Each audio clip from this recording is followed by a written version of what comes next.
This episode of the Indian AdGeek is dedicated to the memory of Piyush Pandey.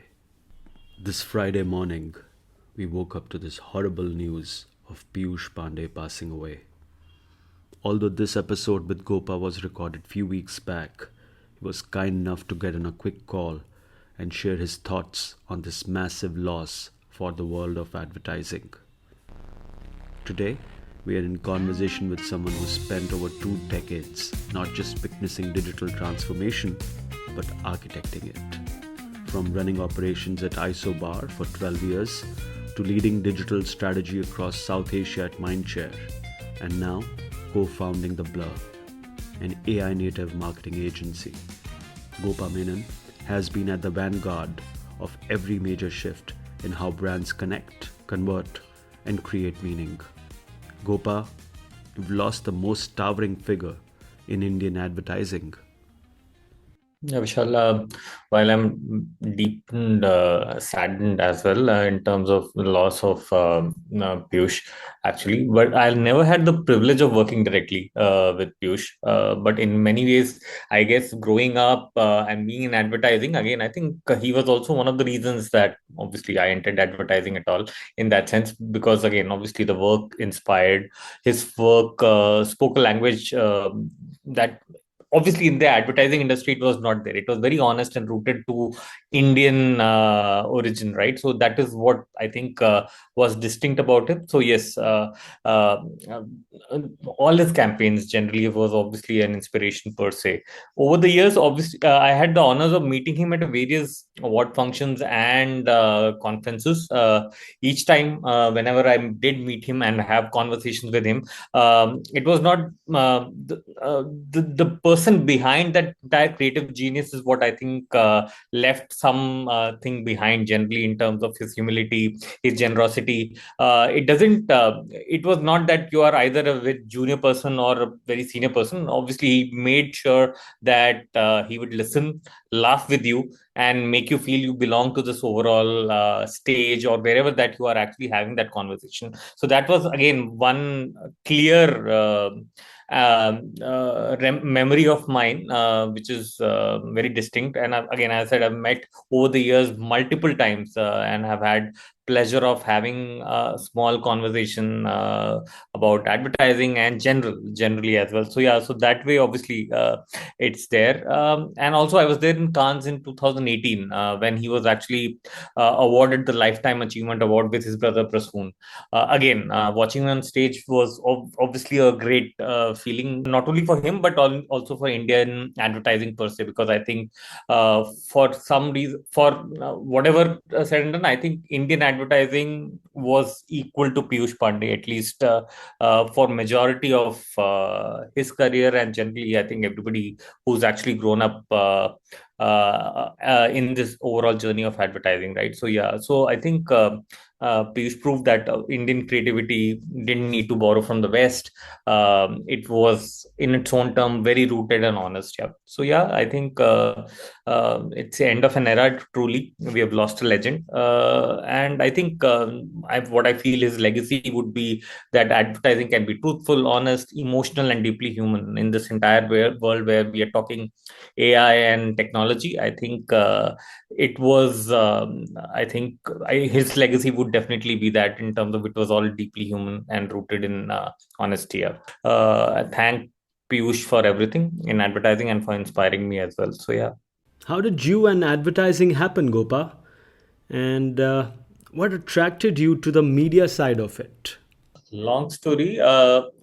One, obviously, I think I always wanted to be in advertising. Again, very few people will actually come back and say that you wanted to be in advertising per se. Because again, I come from an advertising family, so my father was also in advertising, and incidentally, lots of people in my relations are actually in advertising. But before that, also, I think my initial love was to be an. I wanted to be an Air Force pilot, but obviously that dream, I think by the time I reached 12th standard, I realized that it was not possible, and hence the next best option which attracted me was specifically with regards to advertising. One, obviously, I seen that at my home. So I understood the glamour part as well as the interesting part in terms of obviously uh, making campaigns, making it live, and all of that, and obviously the media aspect of in terms of distribution. So I was kind of exposed very early on the overall advertising medium per se, and then I decided to obviously have a formal education on this particular field. So I did my post graduation in advertising and marketing communication. So that made very, I think, when I did that, it was very clear that I would obviously move into an advertising uh, as a profession. And yes, so that's what actually prompted me. The trigger was obviously the entire beauty of in terms of how brands take, what moves consumer, and also the creative aspect of in terms of how you actually bring it to life. So all of that actually attracted me, or obviously influenced my thinking as well. And I love to actually talk again. When I started off, also I was more of an account planner in that sense. So again, the what behind the brand and how it actually develops was very intriguing for me, and hence I decided to actually be part of advertising. So yeah, so that's what my little personal story is. From JWT to GroupM to a 12-year stint as the COO at Isobar and then digital head at Mindshare. That's quite a trajectory. Which role taught you the most about modern marketing, about what modern marketing really needs? Vishal, again, I think, yes, having spent some 24, 25 odd years in the industry and being part of, again, two big networks, Dentsu as well as WPP, have taught me multiple things for sure.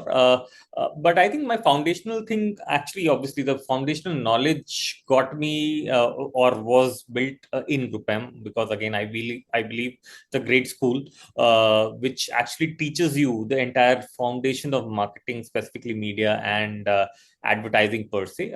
Whether I was on the creative side as well as then moved to the media side when I was part of the founding team, and the interaction team was actually being set up way back in 2005. So for me, the foundational knowledge came from GroupM, but I think. The best part, and if I have to be honest, I think the 12 years at Isobar were transformative for me. I learned everything. Whatever that I learned from in a theory format in GroupM, I was able to actually put that in practice actually. So because it was a very blank canvas when I started off, I was second person after Shams who was actually in Isobar. So the canvas was for me to paint, and from that time, and so from being, let's say, two people to roughly in one point we had 400 500 people as well, from a very basic revenues stream to actually moving into triple figures of revenue as well, generation as well, and becoming one of the scaled creative or scaled digital agencies in the country was a very transformative experience per se. So for me, I think the best time was those 13 years spent building Isobar. It was also the kind of people that I ended up working with. Very hugely talented bunch of people, and I again believe Isobar would not have been Isobar if for the people that actually joined and created that entire agency. So though it was much more than job, it was more personal with regards to how you wanted to create a very different environment, different agencies. Culture as well as the kind of output that you wanted to deliver. So yeah, so I feel, and that was the biggest transformative experience for me as well. And also again, I think Isobar also taught me in terms of that it was not important to be the biggest. When we started off as well, I think nobody knew Isobar. Everybody asked who Isobar. So at that point in time as well, again, I think scale matters and all of that. But for sure, we felt that being biggest does not actually always lend itself to success.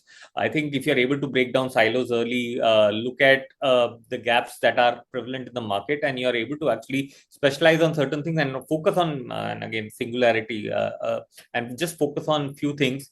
I think you would be able to do a better job at it. And I think Isobar actually gave that opportunity as well as taught me on that front. Yeah. Fascinating.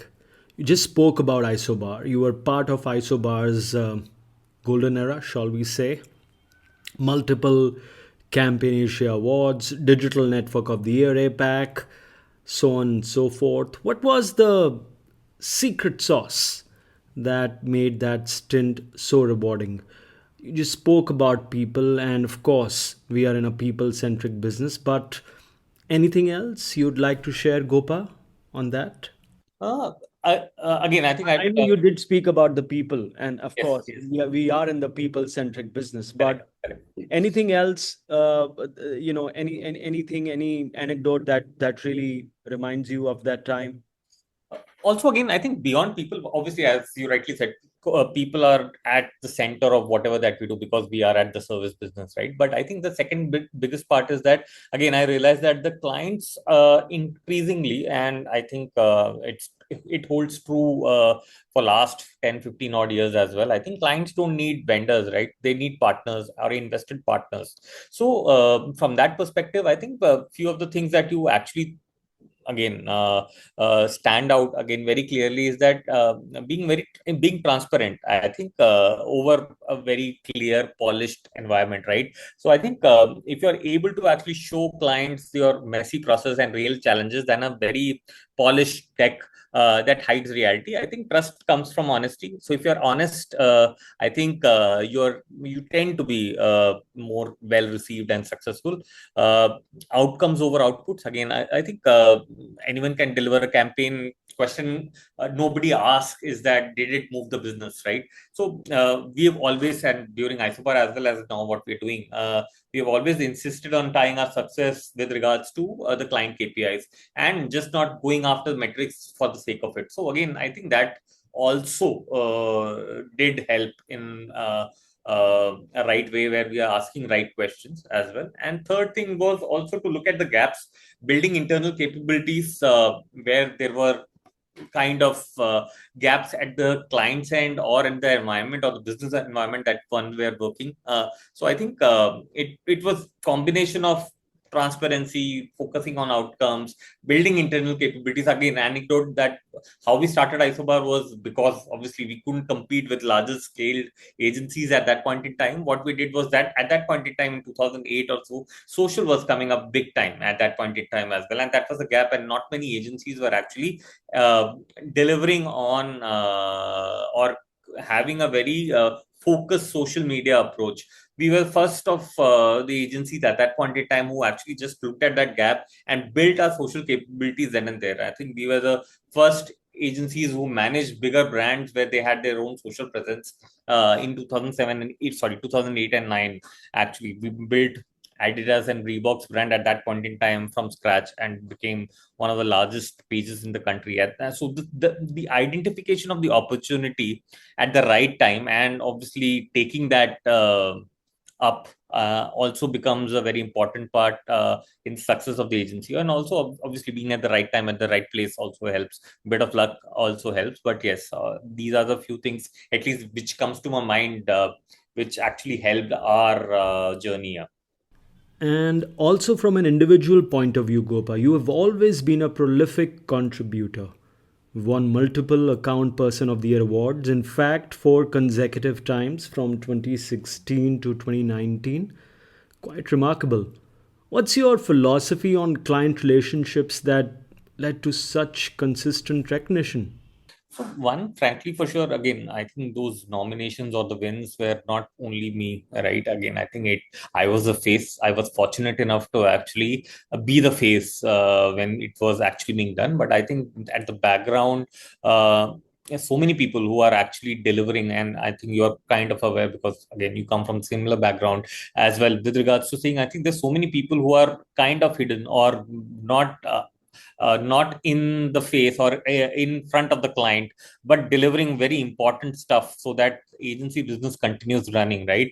And obviously make you feel look good in both in front of the client and in front of the jury and awards as well, right? From that perspective. So for sure, I think and continue to say that I think the people behind definitely my philosophy definitely has always been people first, looking after your people, and seeing how you are able to actually and be very transparent and honest, not only for, with the client, which I talked about my earlier or your earlier questions as well, but with people as well in terms of what's happening within the company, the organization overall as well, so that they know what to expect, and full buy-in happens, right? And if they are fully bought into the overall vision of the company and what you're trying to do, I think everybody just kinds of aligns and tends to actually go in a similar direction. And that's what I think happened. And for me, again, as I said, as kind of what do you say, grateful as well as kind of uh,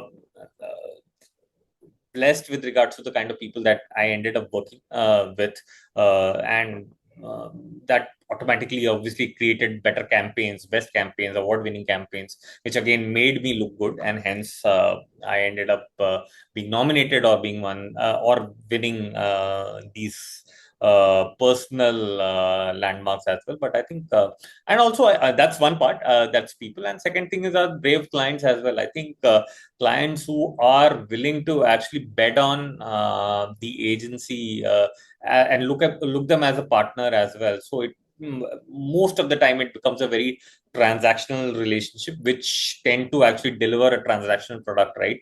But if you are invested both ways, and works both ways, the chemistry between both clients and the agency work out in a good manner, I think you create magic. And that also happened as well. I would also say that obviously I think we work with so many clients, and not all clients ended up giving us either fame generally as well, but there are few 10, 15 odd clients where you would invest and do a good amount of work, because again they were doing the same with us as well. They took a bet with the agency which was not known at that point in time, as I said, Isobar, but they agreed, they bet on the people, the enthusiasm and the promise that we wanted to actually build something, and that's what we actually be able to deliver on that front. Yeah. So basically, you need to be genuinely invested in both people's success as well as client success, not just look at billing, profit, and all of that. While it's very important, but I think that's one thing which you need to actually be cognizant of. So, after successful stints at Mindshare and successive technologies, what convinced you to dive into entrepreneurship with Theblurr? What gap in the market were you seeing that traditional agencies weren't filling? Interesting question. Again, I think I've been on the bench and thinking about this for last 7 to 8 years. I never thought about, while in my back of mind, always it was there that I wanted to do something on my own, but I don't know what the timing was, and I still don't know whether this timing is right or wrong. I think I've taken that plunge, but for sure, I think what made me convinced to do this was obviously I think spent some 20 odd 25 odd years in these big networks, and spent lots of time working with great clients and people. I thought the gap in the market very clearly is that the bigger agencies are now becoming more inward looking, and that's where the challenge is. Everybody is just looking to cut cost, either in terms of people or in terms of how you can actually look at driving more efficiency. While all it's good generally as well, because obviously everybody needs to actually look at running a business and they want to look at profitability, but at an overall level, I think the client agency relationship has just become very, very, very transactional at that point in time, and which obviously is creating a gap with regards to how you are actually looking at delivering work as well. So I was kind of disillusioned. I don't know if that is the right word, but still, I think kind of looking at all of the past places that I've worked on, and also the overall ecosystem, how it is actually getting developed. I feel there's a gap where one needs to actually start talking outcome first. It was not, and that's why I think it has to. You have need to start again.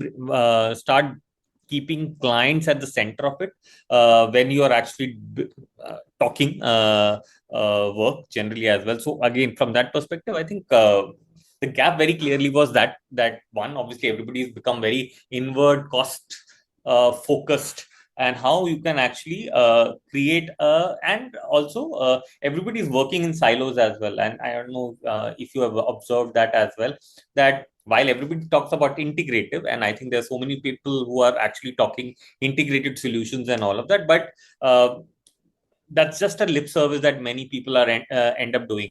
I think we built when we built Isobar also, we were very clear that it has to be integrated from day one, where we believe that creative and media technology has to go hand in hand. It can't just be one either of the or you're just doing lip service on one part of the vertical. You need to actually come together, because I think neither the consumer sees it differently, and I feel now increasingly clients are also not seeing there is a what do you say, a difference between all of that as well. And with technology, I think the lines have blurred big time between what is creative, what is media, what is content as well, and technology with regards to how we can actually unlock these capabilities as well. So I we felt that that's a gap very clearly, that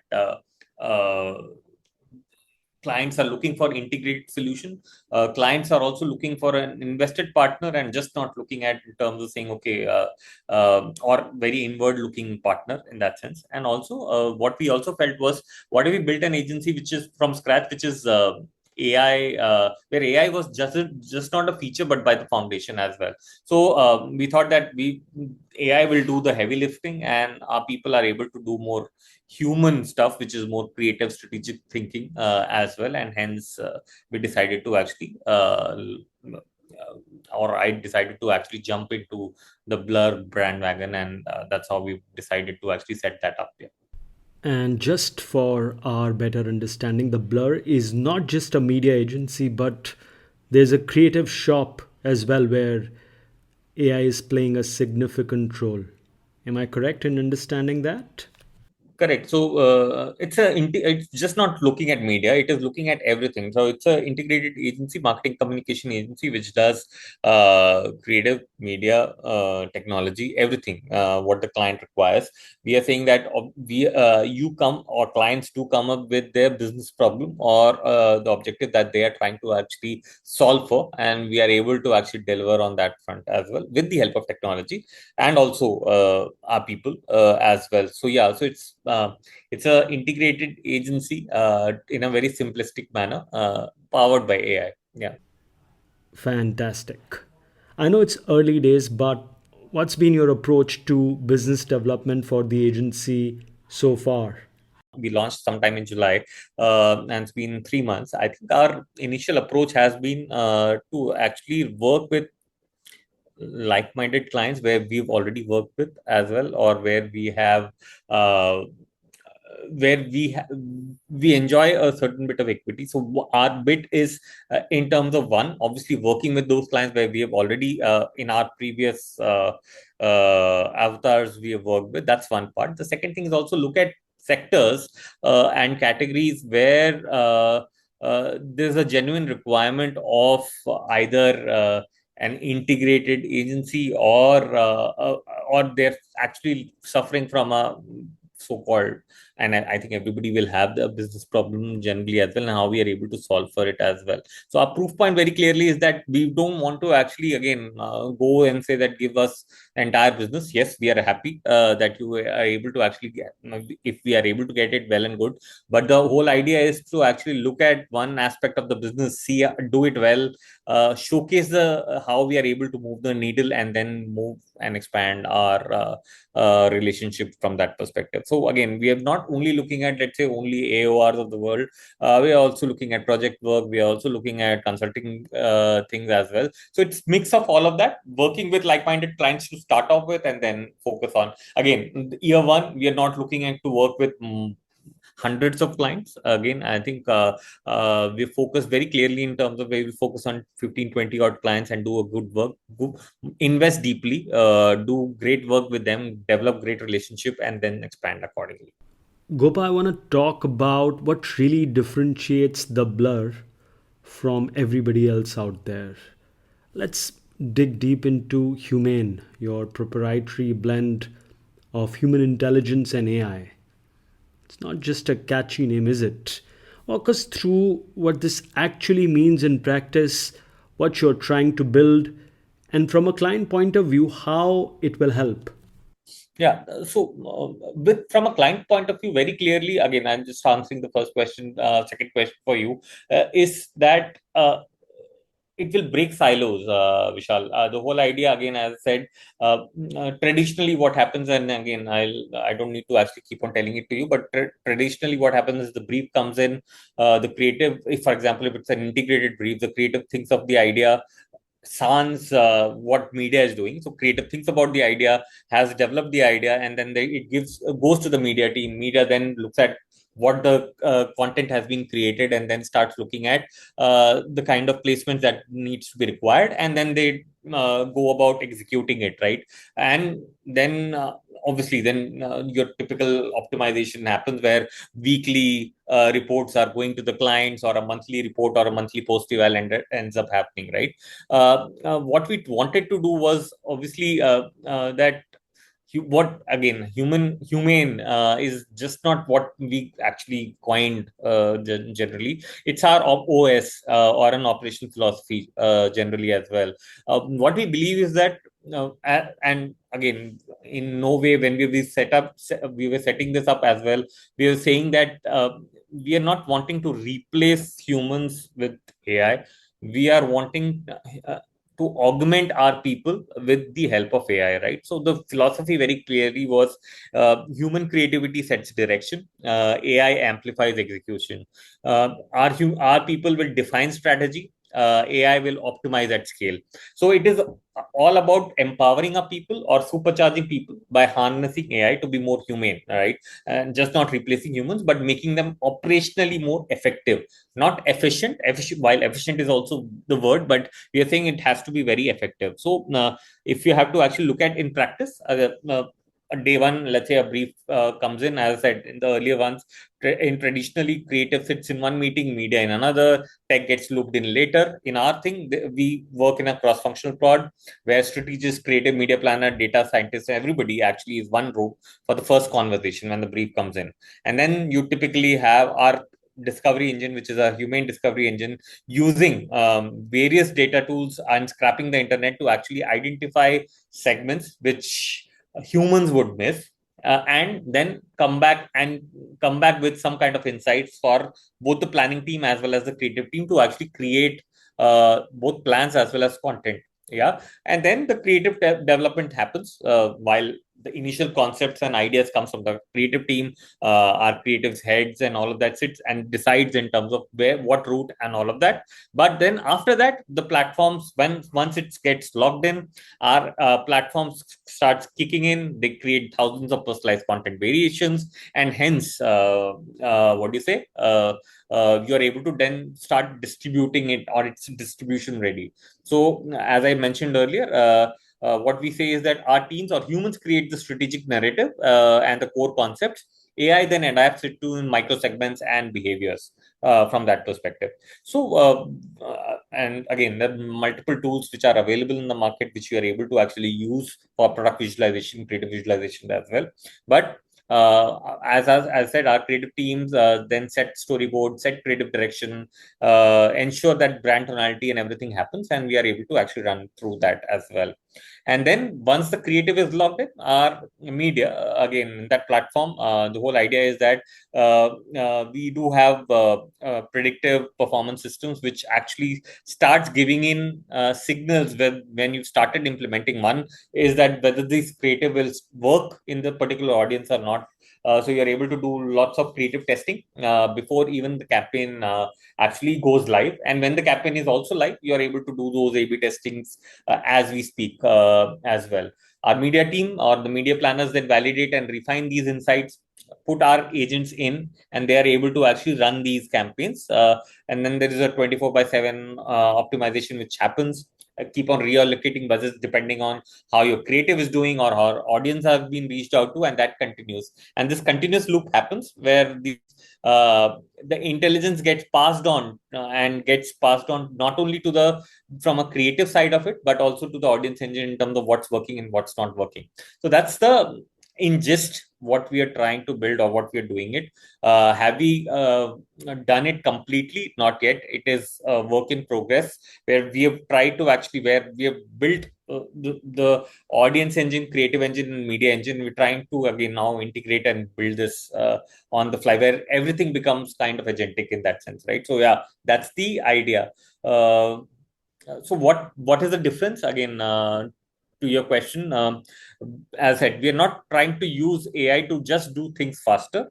We are also trying to unlock capabilities with regards to what we as humans can't do alone, like processing millions of data points, testing lots of variations, creative variations, optimizing across channels in real time or media platforms in that sense. And while humans do what they are irreplaceable at in terms of thinking, cultural insight, and all of that. The other bit, which is the heavy lifting in terms of execution, gets deployed by these AI engines or the agents that we are talking about.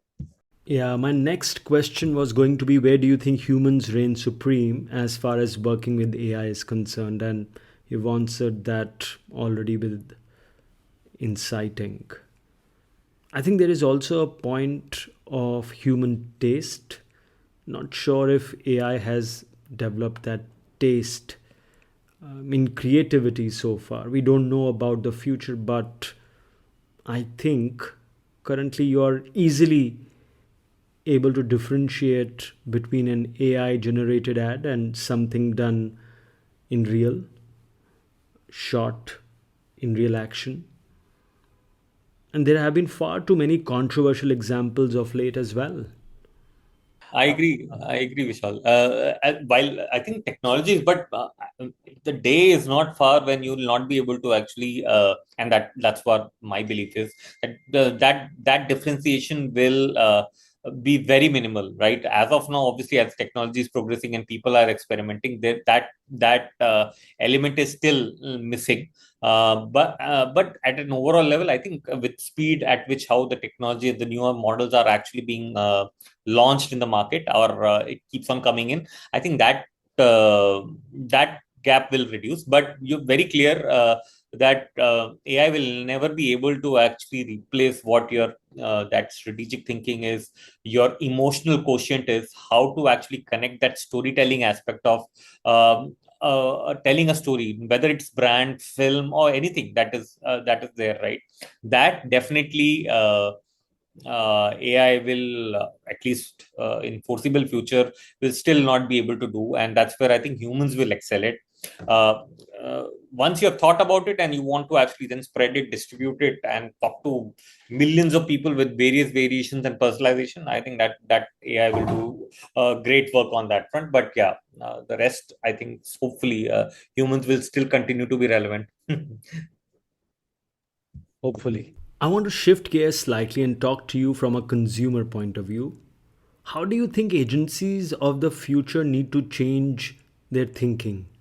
How should agencies evolve their operating models to not just be strategic partners to brands, but also stay true to consumer understanding?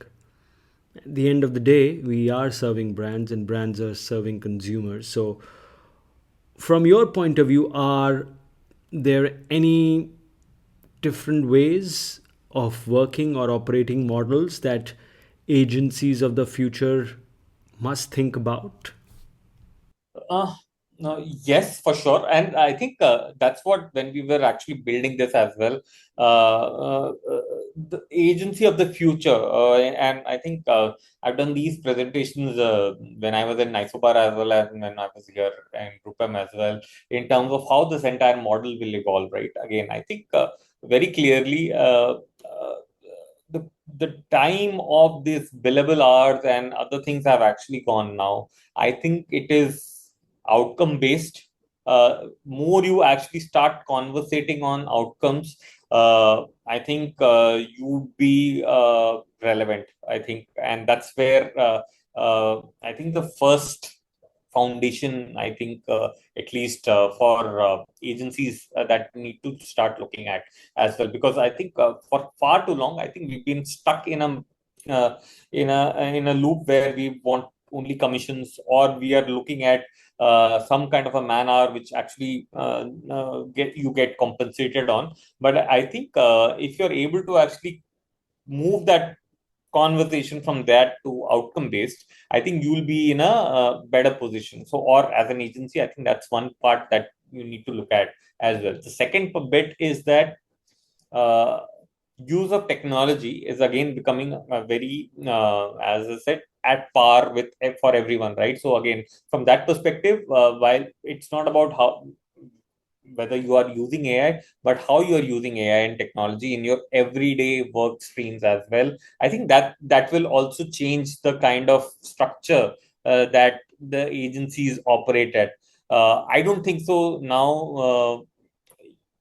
In future, I think you will have agencies which have 1,000, 5,000, 8,000 people. I think networks will still have from a scale perspective, but at an overall level, I think it's not about just throwing humans for a problem, that problem statement that anybody actually comes up with or the client comes up with. It's about how you are using technology to solve for that, and obviously putting a very good sound creative thinking or a media thinking or whatever that you're trying to solve as a layer to it as well. So that very clearly one needs to actually focus on, or when you're building an agency, I think that needs to be a very important part of it as well.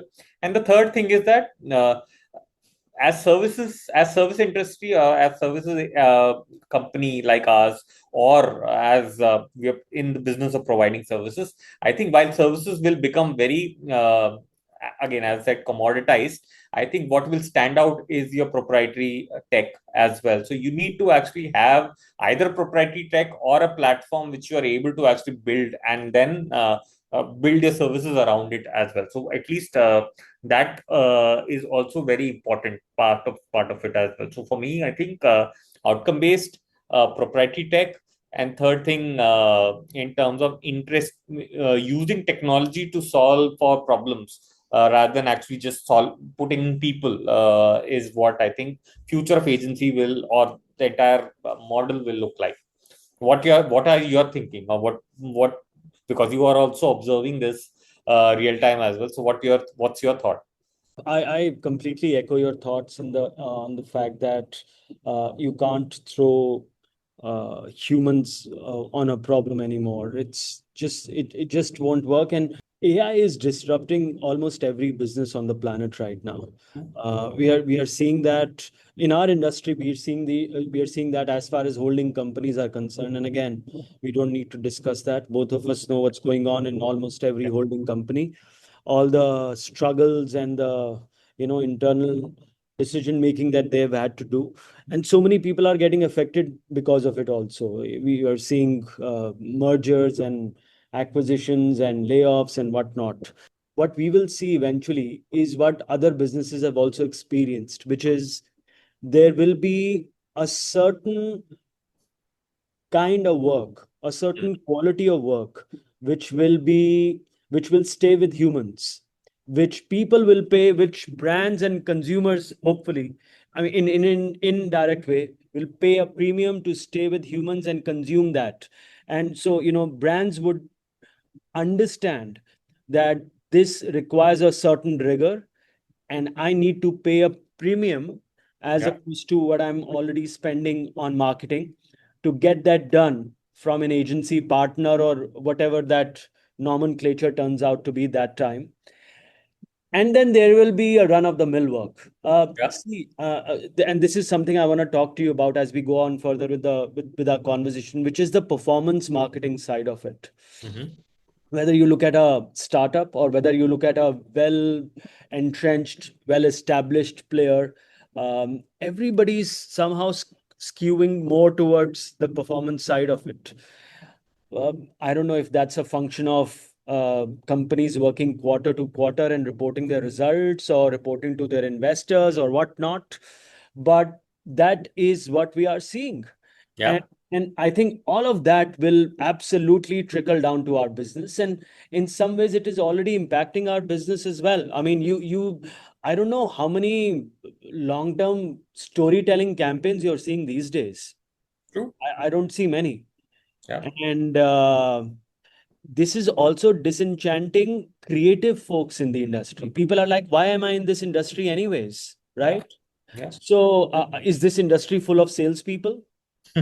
And yeah, I mean, and I face those questions almost every day by my, creative team, or people in the team at the larger level.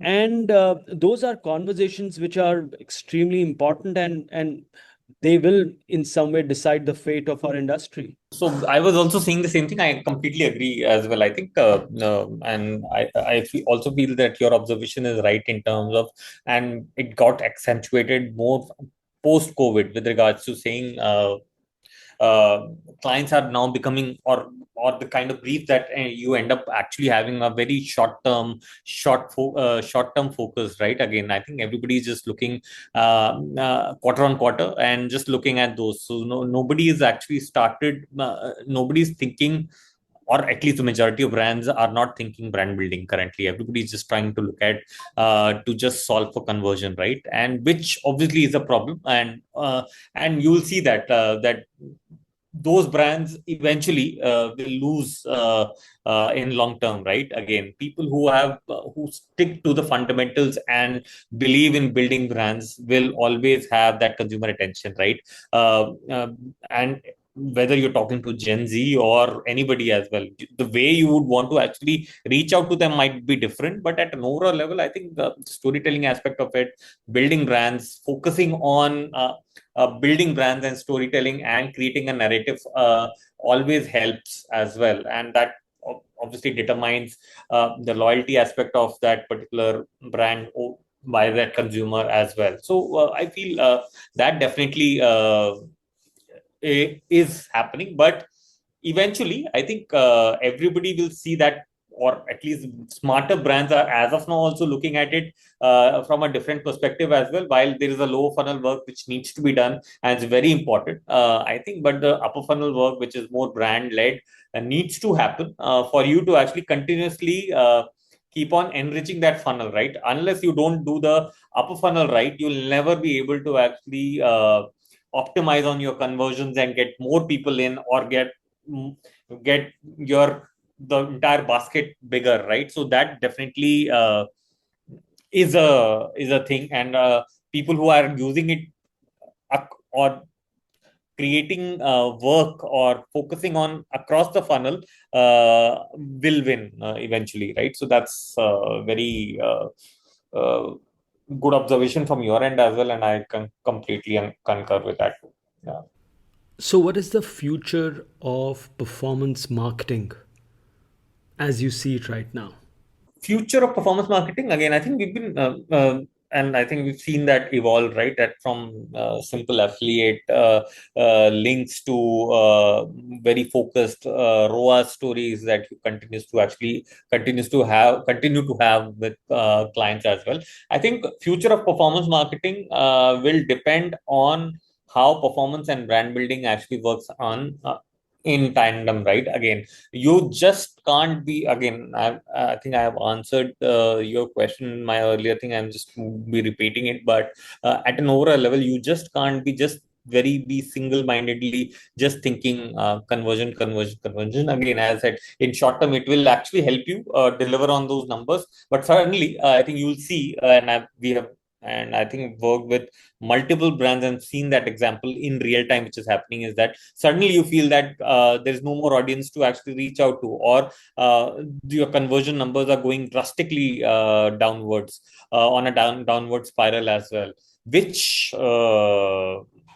stems to the fact that you're not doing much work on your mid funnel and upper funnel as well. So as a performance agency, while you continue to focus on converting the last mile, I think your upper funnel work will always determine that as well. So for me, I think and also that's one part. And I think performance also, from a performance people or agencies also need to actually start looking at creative aspect of it in a very different manner. There can be obviously conversation, or there can be communication, which is more in a storytelling format, in performance as well, performance campaigns as well. It need not just be very play engine or a very click to know and click to convert type kind of a scenario, you can actually create lots of variations on that front as well, and employ storytelling aspect of it as well. And again, as you rightly said, things are getting so cluttered in the market generally as well. You will only be able to stand out if your communication or the kind of content that you are actually delivering resonates with the consumer, चाहे वो brand building के लिए हो या वो आप end goal या performance के लिए हो. You need to actually stand out, and you need to resonate with that consumer that you're talking about as well. So till the time you don't do that, you'll always be at the losing end, both in at least for the long term. Short term, obviously, I think some people end up doing good work, and you are able to actually do a few quarters of great numbers, but eventually it catches up on you as well. So yeah, I think future performance agencies think content, think performance creative of brand. I read somewhere, I think there's some while I may agree or not, there is something called performance brand campaigns, which was again one somebody has actually has devised or coined. But the whole point is that you need to actually be talking to consumers in their language at their time, generally as well. And if you're able to do that, I think you do well as well. But yeah, that's at least for my end. That's how I feel about performance agencies and performance campaigns these days. And also, I think that technology will also be a good leveling play because of AI. You are able to actually do lots of segmentation, lots of good work, analytic work also, and you'll be able to actually drive more efficiencies there. But in a way, we've been seeing the AI bit through programmatic for a few years, in a way, isn't it? Yeah. But that also has thrown everybody off the ground. I don't know if you have experienced it as well. When performance packs happened or got launched, I think suddenly your CPAs and everything just went north as well, because it's such a black hole that you're not able to optimize. You've just left it to AI, and there's no human intervention per se. And those campaigns are just bidding, obviously helping the platforms drive more numbers than the brand, right? So while now they made some kind of changes in the overall system, but I think while AI has will definitely help in driving efficiency as well, but complete blind use of AI also not helping, because again, at the end of the day, it then starts working against the brand and works for the platform more. At least that's my observation. With outcome linked compensation models, you're literally putting your money where your mouth is. How do you de risk this for clients while maintaining profitability? When we say it's outcome based, yes, there are multiple models that we end up working with on clients, and it depends on the client and their journey as well. So again, one model, when we also work on your traditional model, which is your basic retainer as well. Then there is retainer plus performance kind of model as well, where your base retainer gets, or base thing gets fixed, and then obviously you deliver on a particular solution or particular KPI, you end up actually getting those variables as well. And these are two models that you ended up working with. The outcome based, another model is where you are actually saying that while your base cost, at least the working operational cost, is getting what do you say, covered up, but we are kind of invested in what you are actually trying to deliver. So if you are able to move a needle for the client, both from a business aspect of it or the kind of KPIs that has been aligned during the start of the campaign, you will be we are happy to take that share as well. So again, we are saying that we would want to be paid on the highs as well, and we will not get paid if we are not able to deliver as well. So that's the model that we are talking to clients on, where your base is covered, obviously, because obviously there is an operational cost which gets taken care of. But for the rest, the if you are actually able to deliver on a client objective, you get equal return, or if not a good high proportionate return. And if you're not able to deliver on the KPIs, then you don't get paid as well, which is fair as well in that sense, right? But for which also, I think like-minded clients need to be transparent. They need to have their data and other things rightly in place, the attribution right as well, which if they are kind of, if their house is in order as well, I think it's a good model to have, because again, it's a win-win relationship both for client as well as the agency. Yeah. Gopa, you have built teams across JWT, GroupM, Isobar, Mindshare, and now Theblurr. What have you learned about hiring for an AI native agency versus traditional shops? Hmm.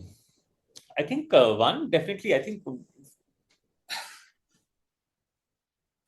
it's a good question as well. See, again, from for when we used to hire for a big network as well, I think you know that the certain things, you look at experience, you look at the portfolios and other things as well, which is important for sure. But I think when you are actually building it, building a very agile AI first agency, what you're trying to actually look at, one obviously is a fit with regards to what your thinking is. Obviously, you don't have luxury of 200, 300 odd people working in the background to actually deliver on that particular project generally as well. So the right attitude, right fit matters very clearly. Experience, while we don't expect everybody to be kind of AI literate, we are happy, we are investing in our people with regards to trainings and other things as well. But one basic expectation or base expectation is that one should be open to actually be adaptive to these kind of learnings and tools, and one obviously have a basic understanding of all of these tools which are upcoming as well and are kind of open as well. Very people being very flexible and adaptive very clearly. I think you can't be just set in one group. You should be able to actually be flexible and adaptive to various situations or various situations that can happen both externally as well as internally as well. So I think that definitely is there. That one you look once you look at, and the most important part, and I think that is universal, be it in your traditional setup or in the newer kind of agency leaner agency models, is very clearly the attitude, right? If you are kind of attitude you have to deliver a go-getting attitude, kind of self-motivated, knows what needs to be done, I think half of your job is kind of done, right? Generally as well. Ability to actually work in ambiguity in startups as well and in these kind of environments, I think is the best skill to have, and then be able to be ready to be adaptive and learn is another skill that we are looking at very clearly. While this holds true for most of the hires that you may want to do, or which I would have done in my previous stints as well. But I think nothing more holds true now than that, because there you are able to get, you can let's say you can hide behind processes and structures. Here you have to be at it day in day out. You have to be a step ahead with regards to the client thing as well, because you are also evangelizing certain things, right? So at an overall level you need to be you need to bring a game every time, because we are also saying that a team always in front of the client, right? So there is no luxury of as I said, hiding behind structures as well. So we need people who are kind of, again, as I said, very self motivated, very self learning, while again, as I said, we are investing heavily on people with regards to the AI learning and certifications and all of that. That definitely is there. But at an overall level, I think basic level of mm, self-induced or self-learning needs to be there. Being adaptive and flexible is one key thing that at least I'm looking at when we are hiring.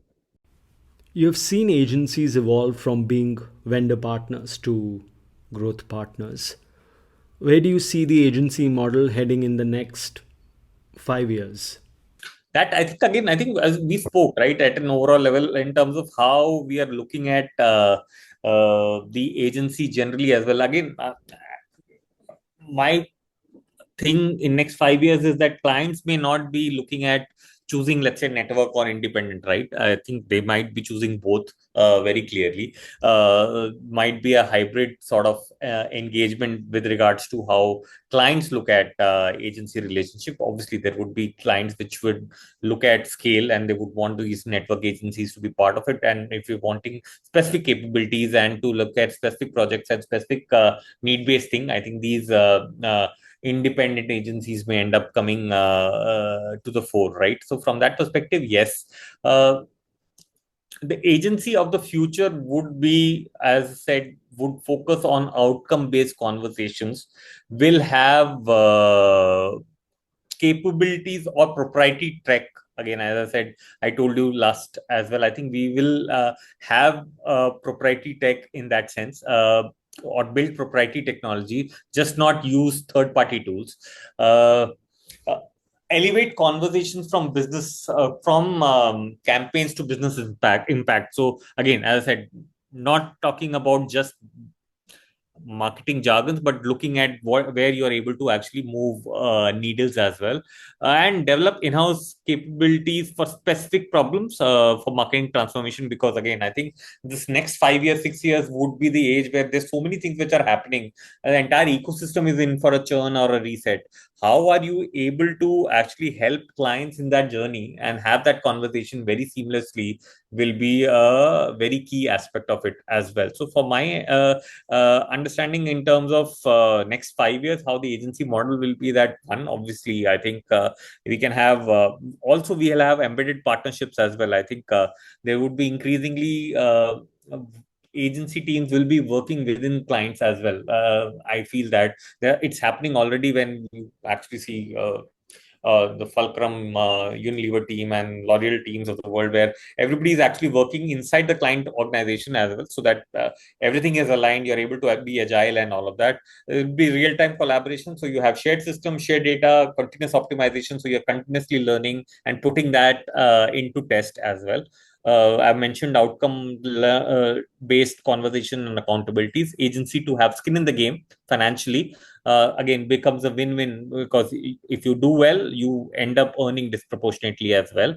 And this co-creation model, where we are in that era where everything is being created or co-created. I think it will be both agency and client partnerships coming together to build something, some capabilities together as well. So yeah, so that's the larger 5 years kind of a thing that at least I am thinking in terms of how the agencies model. Besides scale, Gopa, is there any other area where you think independent agencies would lack or would be at a disadvantage Uh, compared to a network agency? 5 years, if you would have asked me 5 years back, I would have said yes. But now, with the help of technology, I think that no longer is a problem, right? Scale, definitely, I think, because you end up actually managing 200, 500 odd clients and across market geography. That definitely is a plus, and obviously it's a is an added advantage. But with the help of technology and other things, I think it has democratized all of that as well, and because of which I think independent agencies or smaller agencies are able to actually have conversations with client to actually deliver on those results as well. So I think scale is one big thing. Talent, for sure, I think, again, has always been a question mark, and maybe bigger networks and bigger agencies are able to actually attract talent generally as well. But again, you're seeing that churn also, where good talent is getting disillusioned. And your first question when you started off as well, in terms of say, big disillusionment generally with regards to how this entire thing is actually panning out. Good talent is now either starting their own or actually looking at places where they're able to actually deliver on that impact, right? So from that perspective, I think that has also been democratized because of technology, and because you are now able to do great meaningful work despite not having this kind of scale and structure generally as well. A few months back on this podcast, I was speaking with Gautam Raghunath, and he mentioned that the next creative renaissance in Indian advertising will come via independent agencies. Do you subscribe to that thought? Yes, I completely agree with that as well. I think the age of independent agency, or the time of independent agencies, are here now. It's not just because I am not, we have started this thing as well, but as talented or as other agencies who have just come in as well, and they're doing great work as well. I think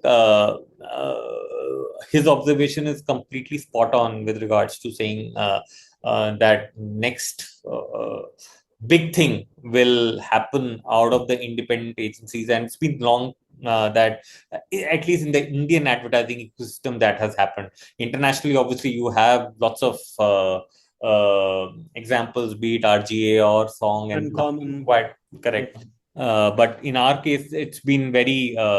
It's not. It's always been network led, and bigger agencies have always taken the limelight. But now you're seeing interesting work, great work happening from small boutique. Not again, boutique is a very wrong word, but independent agencies per se who are doing great work with big brands. It's not that everybody's just doing very slimy work or just award-winning work, right? But they're doing good work, which is actually moving brand needle as well, and which is getting noticed, which is getting loved by consumers alike, right? So again, so I think that definitely is a thing that will happen very Yeah. shortly. And there is a certain caliber of talent which is also moving towards indies. Correct. They Correct. see certain advantages on working with an independent agency as compared to Correct. the bigger agencies. Correct. Okay. Tell me, we are the final two questions for you, Gopa. Tell me, is there a myth about AI in marketing that you'd like to bust? And any mistakes, or probably the biggest mistake according to you that agencies commit when they implement AI in their business? I think what I have seen as well very clearly, that both clients as well as agencies look at AI as a cost cutting or an efficiency tool, which is not the case. I think we'll be doing a disservice to not only AI but generally in terms of an overall AI agency model. I don't know if you know. I think we did this for digital itself earlier when we started selling digital for performance very clearly, and we actually. What do you say?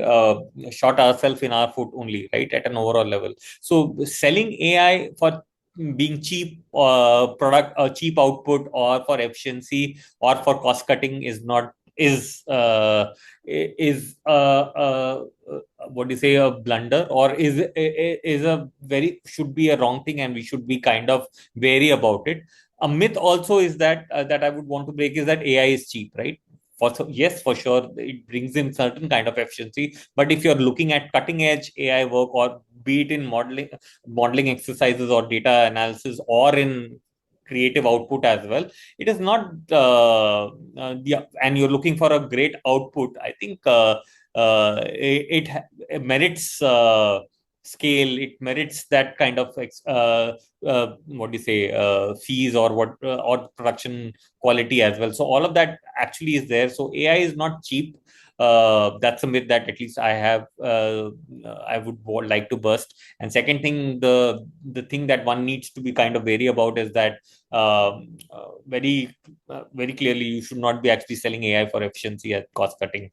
It can do so much of unlocking for both clients and brands. I think one should look at the opportunities in terms of how you are able to actually expand rather than actually just again become very inward looking and say, oh, we would want to sell this as a cheap alternative. Yeah.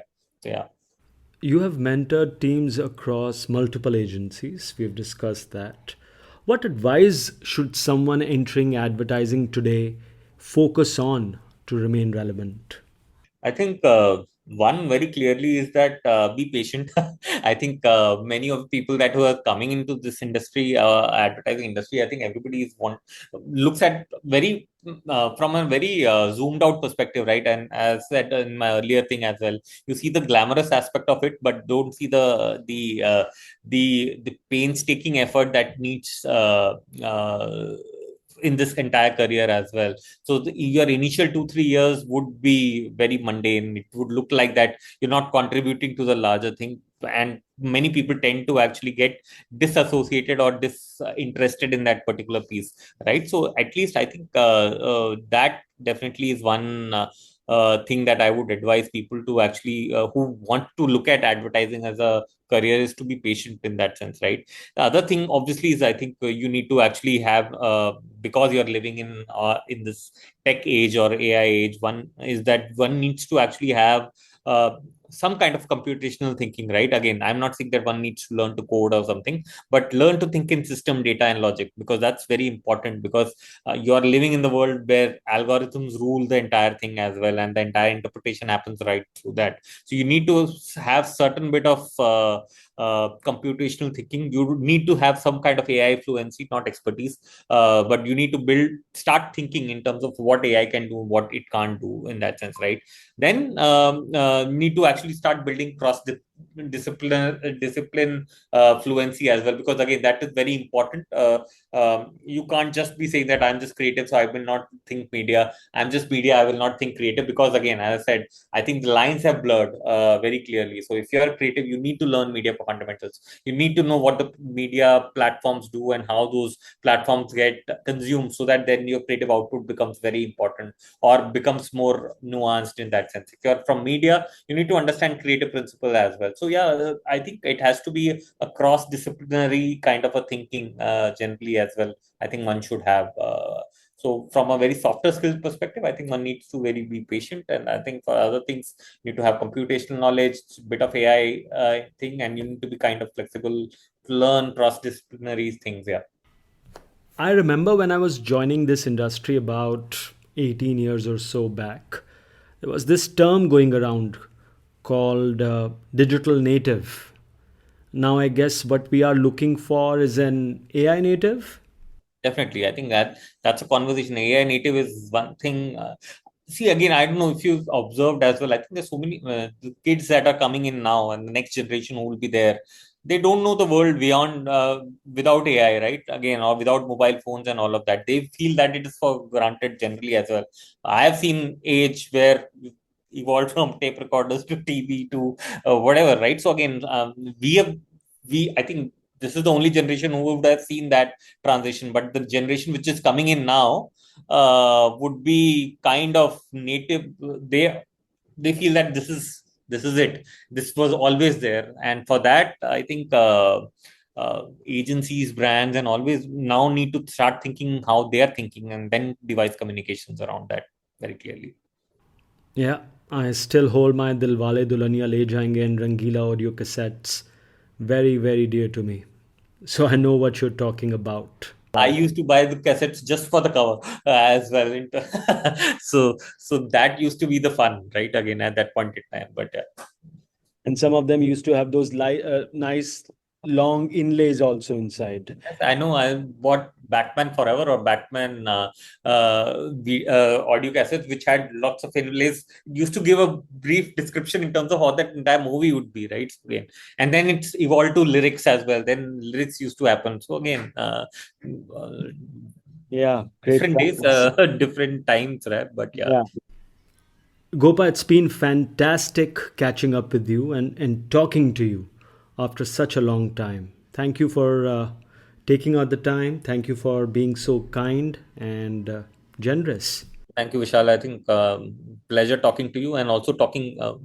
You helped me go flashback also, and then also forward gazing as well. So yeah, when I'm talking as well, I then realized, "Acha, हाँ, ये आगे करना है as well." So there's many things help give some kind of clarity as well. But yeah, but good talk, Vishal. That was Gopa Menon on growth, transformation, and the practical art of making digital actually pay off. Next Sunday, the Indian AdGeek features the founder, CEO, CTO of the E-Plane company, Professor Satya Chakravarti. We will be diving deep into eVTOLs and their future in India. If you've enjoyed this episode, do not forget to hit subscribe, leave us a review, and share it with someone who might enjoy it. The Indian AdGeek streams on all major podcast apps.